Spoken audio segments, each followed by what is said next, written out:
Flowers. Welcome back to the Chef Flowers YouTube channel, and today we're making my vegan Jamaican stew peas from my ebook Vegan by Chef Flowers Boy. So I'm going to go ahead and introduce to the ingredients that we'll be using today.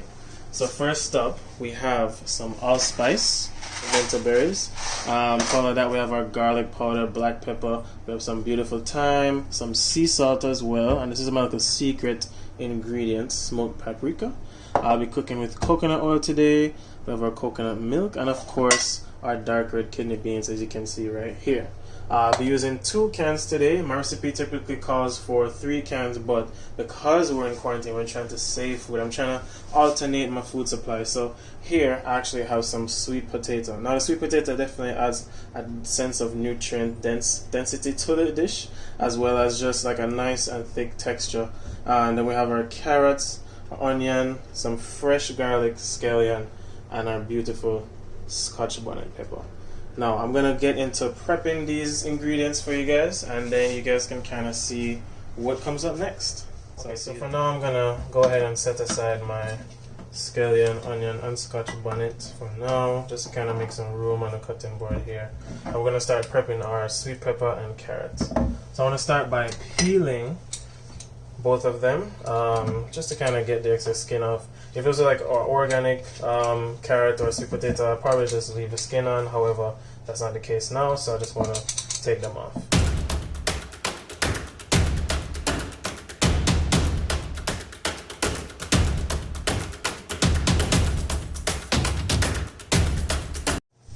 Now, for those of us with a green thumb, or maybe just a little more environmentally friendly, remember to save your food scraps for your compost pile.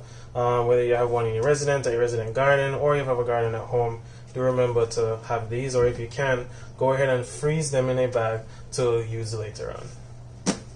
So now I'm going to go ahead and chop up my carrot and sweet potato, just kind of into like bite-sized chunks. I guess you could say I'm going to dice them.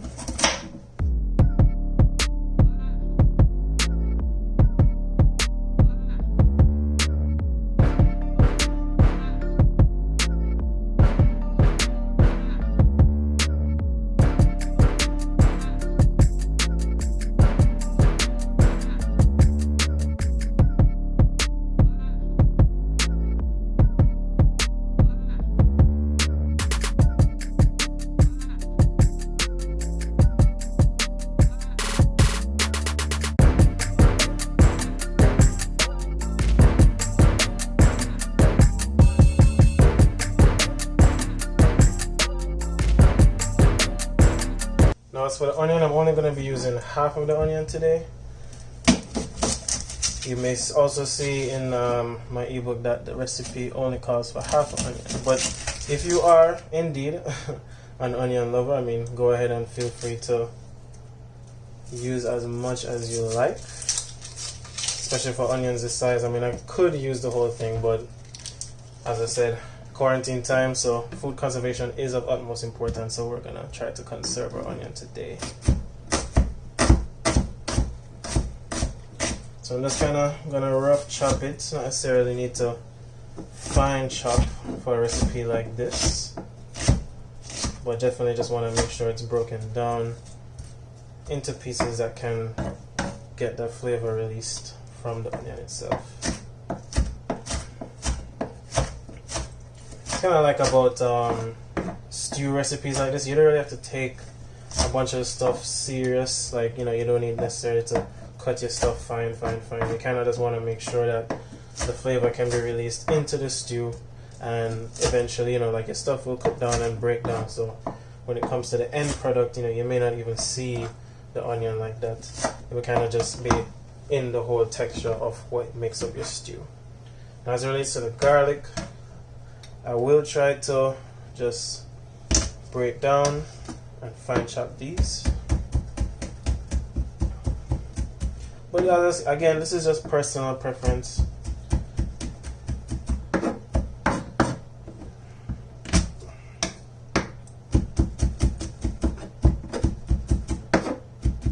But I don't need them to be like super fine.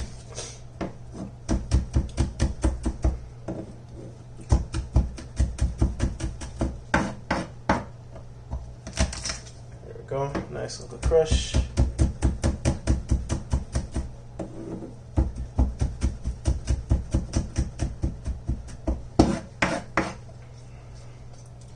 Now we're going to move on to our Scotch bonnet pepper. Now, I'm going to only, again, like in the curry chickpeas recipe, if you haven't seen that, go ahead and check out that video. But I'm going to chop the Scotch bonnet in half. I'm going to use half to use for the base of what will be introduced to the pan. And then at the end, or close to the end, I'll add the other half of Scotch bonnet to go ahead and simmer once all the ingredients have come together in the stew. As it relates to the scallion, however, I will be keeping these whole. What I like to do though, I like to just give them a nice little crush, just to kind of get the juices flowing out of the scallion itself, and then I'll just kind of drop this in the pot and remove it later once we're almost done. So, this is kind of what will be going into the pot and once we get to start. And again, I'll be cooking with coconut oil right here, and I do recommend using coconut oil when making Caribbean recipes. It kind of, of course, brings you back home to kind of just starting off that Caribbean theme of the recipe itself. So go ahead, grab your coconut oil, and let's get started. So first step, we're going to get our oil into the pan. I'll be using a tablespoon of coconut oil here. Just kind of get that liquefied. Add and drop in our onion, garlic, and Scotch bonnet at this time.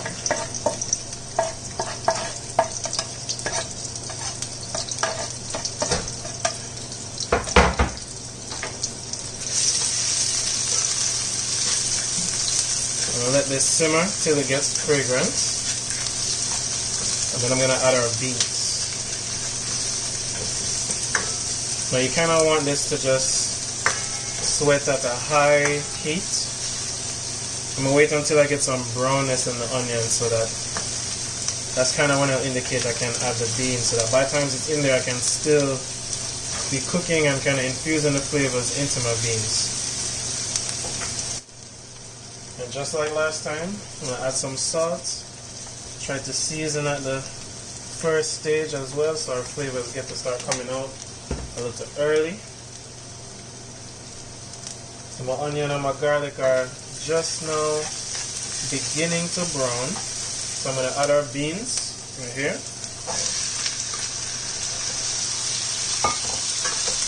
So now as I said, this is 2 cans of rinsed kidney beans. Somebody asked me on Instagram, why do I rinse my beans? And it's mainly because I don't necessarily like the smell of like the brine that it sits in.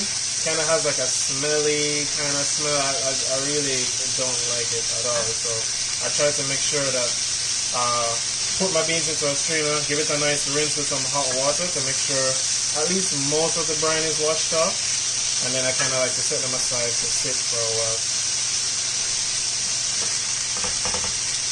So now that my beans are in the pan with my garlic, onion, and Scotch bonnet, I'm gonna go ahead and add my powdered seasoning. So first, I'm going to use some garlic powder. I kind of like to use about a tablespoon, or just sprinkle enough to kind of coat the entire pan of beans. After that, I'm going to add some black pepper. I'm going to use a little less of that per se. I don't really want to have it rule the recipe. And as it relates to my smoked paprika, same with the garlic powder, I'm going to try to use about a tablespoon. There we go. Now, typically stew piece is made with like pig's tail or even like corn pork or some kind of cured meat. And I use the smoked paprika to kind of have that nice smoked cured kind of flavor, given that this is a plant-based style stew piece. Kind of get that same kind of flavor profile it would be as if it had the meat in it. So I'm going to go ahead and give that a stir.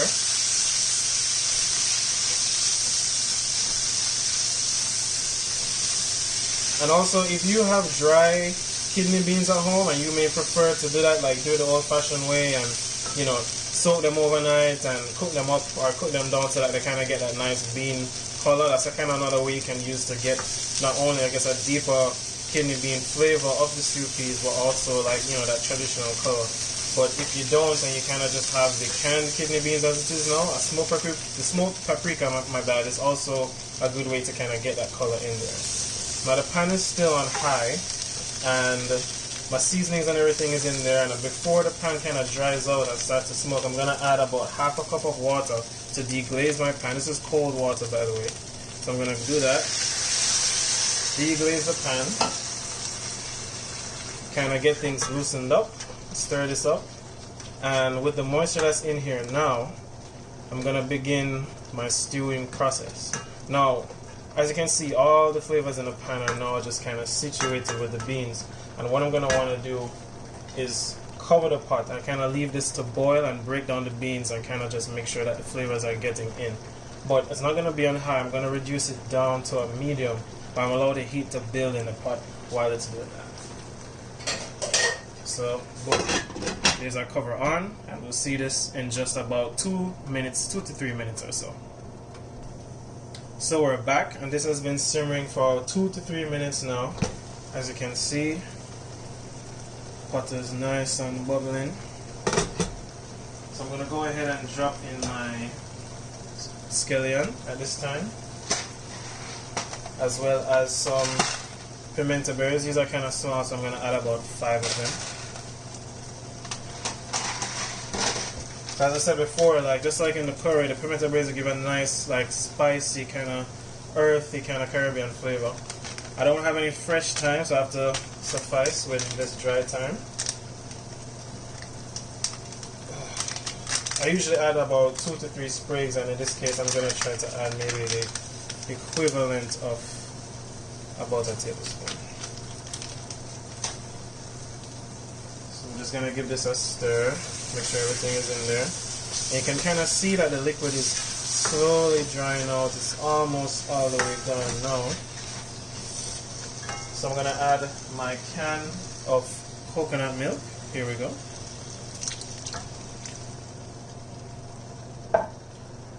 This is the first step of like reintroducing liquids to the dish.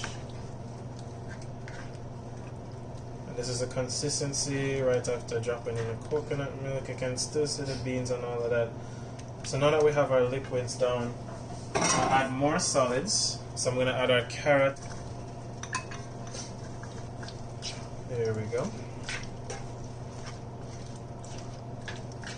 Now you can see that it's kind of thick. So I'm just going to add another half cup of water.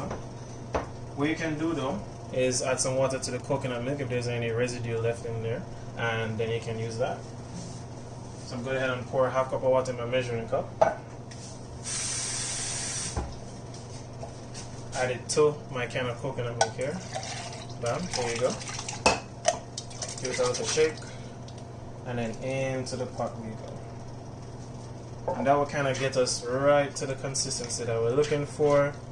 Much like the curry where it's thick, you can see that, you know, there's a lot going on with the coconut milk and everything in the liquids of our stew, but at the same time there's enough liquid to cover most of the contents. You can see that the potato and the carrot is just here kind of resting on the surface, and boom, there we go. And I'm going to drop in our Scotch bonnet as well to then infuse into the stew once it gets going.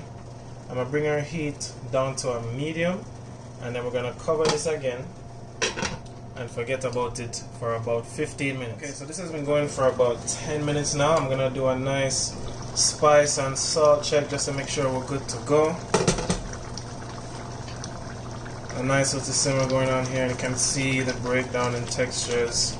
And just like this curry, as I check here, I'm going to try to like just kind of crush whatever sweet potato is soft now, and then it's going to take its time and thicken up the stew. And I like a nice good thick stew piece.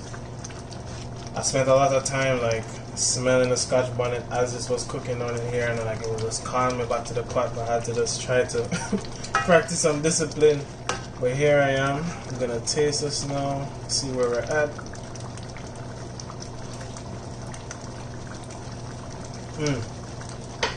Spice level is really, really good. Only thing it needs is some salt, so I'm going to add some more salt.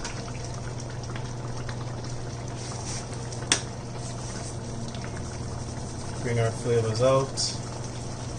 There we go. At this point, I would say add about a teaspoon, maybe, and then give it another taste once it's been cooking down for another 10 minutes. But look at the texture, look at the consistency that we're coming up with now. I'm actually pretty excited for this. I haven't made this in a while, so having this for lunch and dinner is going to be absolutely great. Yeah.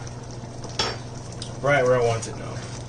So I can go ahead, not worry about this anymore, allow it to cook for another 10 minutes, establishing its texture, and I'll catch you guys then. So after about 5 more minutes, let's see where we're at. I think we're just about done, people. Oh my goodness, look on this texture. Oh Lord. Now some people ask me like why I don't put no spinners in my stew peas or nothing like that, and if I can be so honest, it's just kind of just like I kind of see them as like just an unnecessary carb. I kind of like to benefit from my carb source, especially in dishes like this. Like it kind of just be unnecessary. But as you can see, this is still an exquisite stew peas. Take a nice little look at that. All right, so now I made some jasmine rice, which you can kind of see right off camera here, to have with my stew peas. Stew peas is definitely a white rice only kind of meal that you want to have along with curry, but of course that's debatable. You guys can cuss about that and cuss me off about my spinners in the comments. But anyway, let's get to the plating now, and I'm gonna move over to that. So here's the finished product once again, our beautiful stew peas. I'm gonna give you a close-up of that. Here we go, nice little texture shot. And now we're gonna go ahead and move to my plate. So as I said earlier, I was serving it with some jasmine rice, some beautiful white jasmine rice here. And let's get into plating this beautiful stew peas.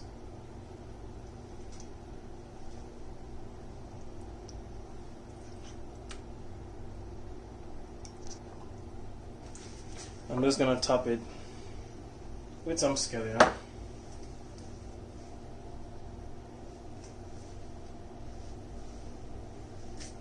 And there we have it, people. Some nice Jamaican stew peas. So I really hope you guys enjoyed this video so far. I'm about to dive into this beautiful stew peas. Have another look at it right here. Yeah, man. So again, please go ahead, check out my recipe book, Vegan by Chef Laws. This recipe will be right in there for you to try for yourself at home. And again, have a wonderful quarantine, and subscribe, share, and follow Chef Laws. Big up on yourself.